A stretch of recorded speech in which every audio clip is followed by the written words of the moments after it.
You just returned to Kiev now. You are coming to us from Kiev at this moment. What's it like to travel back to Kiev at this moment? Kiev is my home city and I love it and have a lot of big and small obstacles. Looks like a signals that life changed dramatically since the February 2022. For example, you have a schedule of electricity here and you have to understand when you should go or not should go out of home. For example, I live on 16th floor and elevators doesn't work during the electricity is off, and I have to make my steps up to the 16th floor, and a lot of things like that. A lot of sirens. You have to go to some shelter. You have to understand that if you have a meeting somewhere in the city in the cafe, everything will be closed, might be closed.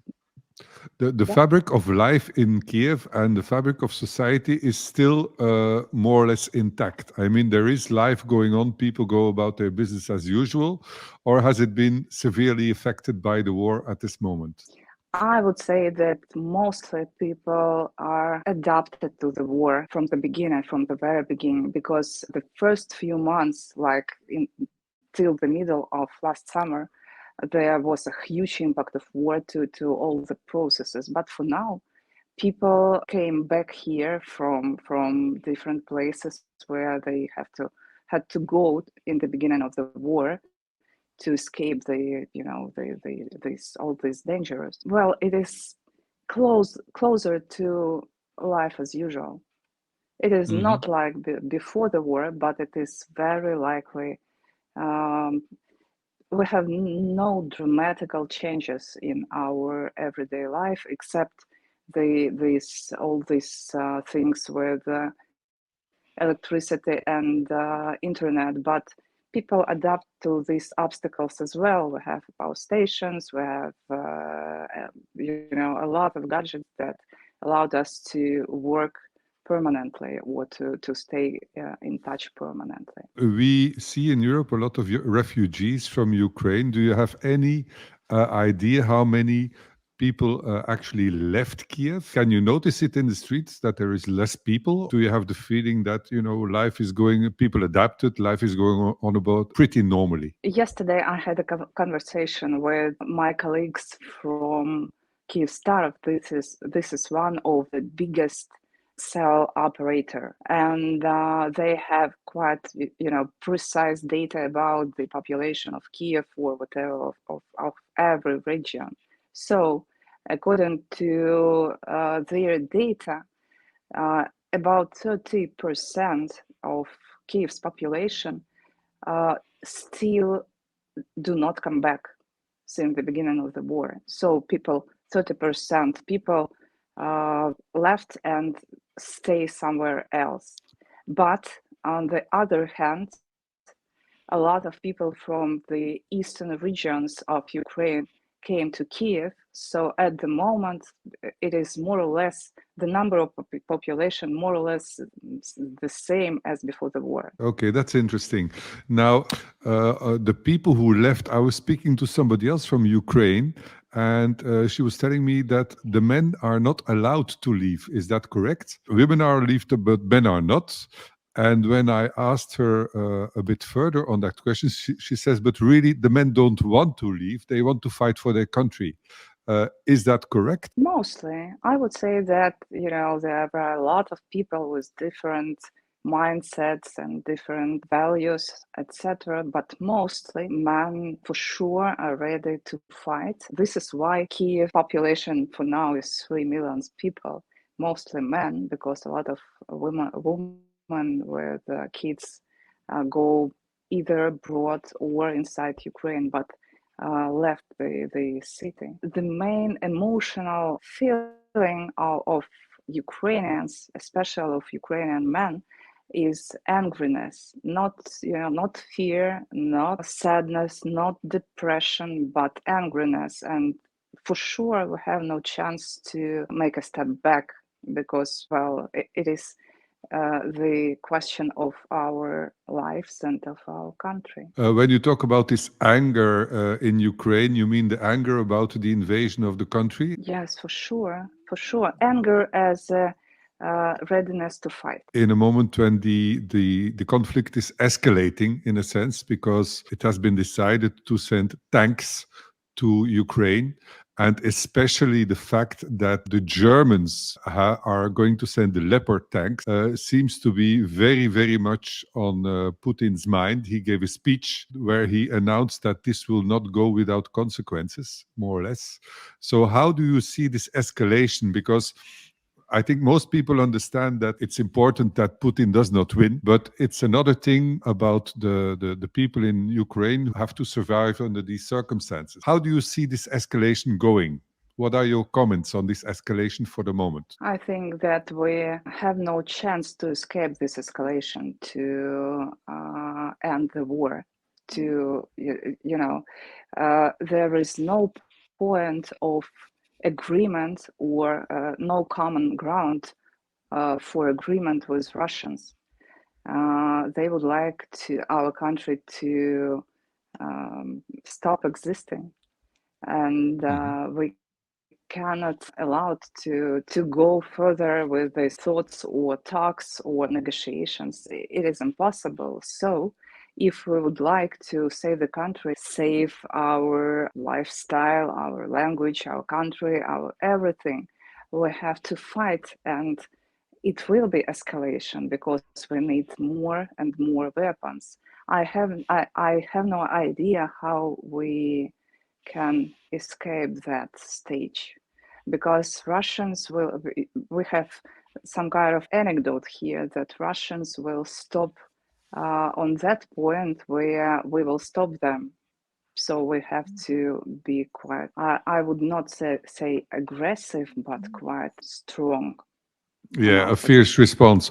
Now, this new situation, I would imagine, is creating a more dangerous environment to be in Ukraine and especially Kiev, I would think. Is there some kind of danger level that is monitored, or how are you advised of the level of danger for living in Ukraine? How does the government communicate to the people to keep them safe? We have several rules that everybody aware of. The main rule is during the sirens you have to go to the shelter, despite on if there is something you are doing, you have to hide yourself and your people. And for sure, I think that the most important, as for me, topic to communicate to the people is that everything will be over sooner or later, and that we have to go through this period. It is very tough for common people to understand that, to percept, to agree with this war reality, because we have financial crisis, we have decreasing of income of a lot of population, huge massive of people, rising of people who had no work, etc. And the main communication here is that this point will gone, and that our alliances with Western partners will help us to survive first, and to develop the country, and to rebuild the country second.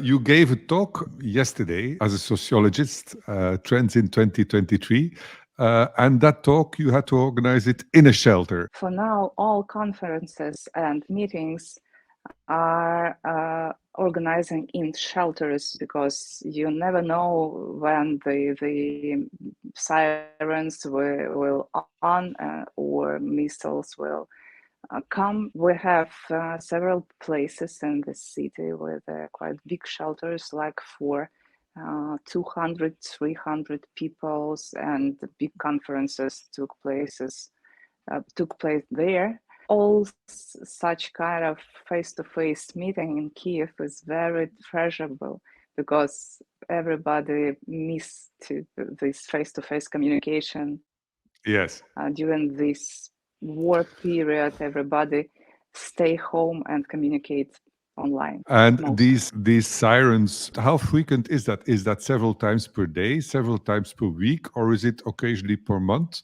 What's it like for the moment? It depends. For example, yesterday it was 3 sirens per day. Today just one, but for 2 hours it was quite long one. Rarely there are some days without sirens. The people, they stick to that. When they hear a sirens, they really start moving towards the shelter, or it's almost part of life there. How do they see it? It is part of life, and we have, a small trick here. If you have a real missiles attack, missiles have several time to come to Kiev, like 20 minutes. And since missiles came to Ukrainians' ear, some Telegram chats or news informed us about that. And on this occasion, everybody go to shelter. Well, try to go because it's better. You never know what's going on Yes, there. of course. Yeah, yeah. And if not, well, then people mostly not go anyway. That's what I thought. I was in Israel a while back, and at that time there were several attacks out of the Palestinian territories, and the Israelis they develop an app for that advises when there is an attack. So it's actually on your mobile phone, and it's also detailing exactly where the strikes are. Has something similar been developed for Ukraine yet? I'm just wondering about how people are living under these attacks. Not yet. We have no, general one big channel of information for of this kind of information. But we have special application of cities like Kiev municipality or Lviv municipality, etc. So the alarm signals when there and the level of danger we can check there. But we have a lot of Telegram channels of people who are situated closer to the borders and can inform wide community about number of missiles, direction, etc. So it is like more like social networking that like Mhm. some kind of central decision of our defenses. I'm a bit surprised that Ukrainians still use Telegram because Telegram is a Russian app, and I would imagine that the Russians find a way to monitor this application. So I find that a bit strange. Doesn't anybody ask any questions about that? On one hand, yes, it is strange, but mostly the Russians' network are just technically closed in Ukraine, except Telegram. How do you see the next few months developing? What's your vision of the near future? Because I understand that you gave a talk about the changes in society, consumption, and business during the wartime. How difficult is it to plan anything really for the next 2 to 6 months? Yesterday we discussed a lot about that war is our new normal life. Mhm. War is a new black. And everybody in Ukraine just trying to adapt in the best way, both business and people. Mhm. We cannot plan anything for sure. Like it is no plan for even for 1 month because nobody knows what will happen. Business Mhm.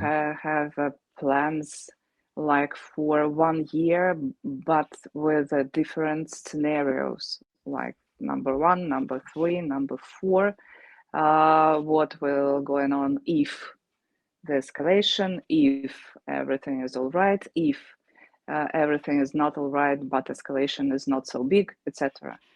Mhm. And common people do the same. Like if something will happen, I may go there, move there. Mhm. I may take my kids there or something like that. So we have no strict plans. And Ukraine for now is 100% agile country, you know, the agile planning for IT companies who are like not a strict plan, but a scheme how may you go further if, yeah. Yeah. And Flexibility as a way of life. Ukrainians, absolutely, absolutely. So if the future of our world this was described as a flexibility, total flexibility, you know, a few Mhm. years ago, this idea was quite popular. So Ukraine is definitely the country from the future. Let's talk about Zelensky for a second here, because he has achieved this extraordinary status. He's something in between a demi-political god and a rock star. Everybody wants to be on a photo with Zelensky. How do Ukrainians view your leader? Does he have the same popularity? Is he looked on differently? Can you tell us something more about that? He has extraordinary popularity, and I believe that the reason of it is just one decision, not to go out of the country in the beginning of the war, Yes. because people saw the strong figure, strong leader, like, you know, um, leader of nation. Ukrainians didn't have any of such a figure from the very beginning of our independence, because each and every president had both pros and contras, and big groups of people who like him very much, who dislike him very much, etc. But now, mostly Ukrainians support the Zelensky, support his decisions, support his way of doing the war, and I think that the questions to Zelensky will start just after the war, not during. Yeah, I think everybody can agree that it was a very courageous act by your president to stay in the country when he was offered an escape. And it gave him a lot of credibility. But having said that, before the war, let's say Ukraine, the political environment was known for a lot of corruption. I think that is a well known fact. And nowadays we have billions pouring into Ukraine. Are there people who are really asking questions about how this money is allocated? Is there oversight? Or is it like a bit of the Wild West? No, I would say that in Ukraine right now we have still quite strong public organizations, media, journalists who still monitor the all these things and way of living of main, you know, politicians, and the way of spending the Western money. And on the other hand, I definitely know that Western partners will build special organizations and funds to track all these expenses. And on my opinion, Ukraine right now, because of the war, Ukraine has double chance: first to win the war and to prove the independence from Russia, and second is to win the war inside the country with corruption, because it is too high price for all of us of this war and during this war to let to let our leaders play all these old games. And I know a lot of people from the side of international organizations, from the side of militarists, from the side of media, who intend to control this process strongly. So I hope we will be able to win both internally and externally. In the West, there are some people who are opposed to the war or who criticize the way that it's being handled. How about in Ukraine? Is there any type of opposition, or are people more or less, let's say, 99% aligned behind Zelensky, and there is no criticism at all? Mostly it is not criticism because Mhm, everybody, we have no other figure to rely on during mhm, this war. And mhm, common people, ordinary people, psychologically need some kind of hero who will help the country and them personally to go through this period. So it is mhm. not criticism. For sure, uh, it will be again after the war, not now. Okay, excellent. Well, thank you very much. To round off this interview, and I thank you, of course, very much for your time in this exceptional circumstance. Thank you. How can people support Ukraine? I think that Western people, I definitely know that Western people support us a lot in a different way, both by donations and by, accepting us as Ukrainians in European countries. Where can people find you on the internet? You are very welcome to my LinkedIn or Facebook. Thank you very much for this interview, and we will be putting your contact links in the description below this video, and eventually also on the podcast where people will find you. Thank you very much for your time, and I wish you all Thank the you. best of luck. Thank you very much, Paul. Have a nice day.